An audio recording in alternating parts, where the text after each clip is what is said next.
Mabuting balita. Mateo 11:2-11. Ang mabuting balita ng Panginoon ayon kay San Mateo, noong panahong iyon, nabalitaan ni Juan Bautista na nooy nasa bilangguan ang mga ginagawa ni Kristo.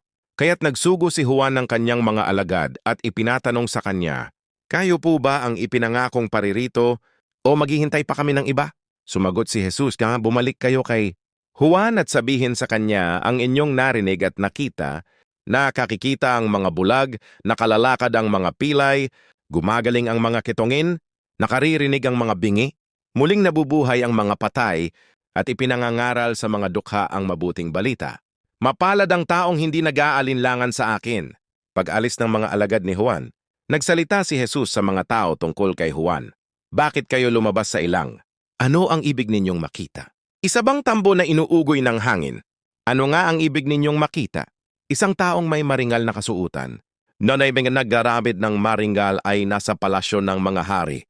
Ano nga ba ang ibig ninyong makita? Isang propeta? Oo. At sinasabi ko sa inyo higit pa sa propeta.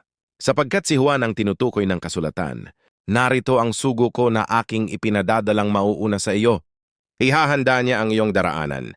Sinasabi ko sa inyo, sa mga isinilang, wala pang lumilitaw na higit na dakila kay Juan Bautista.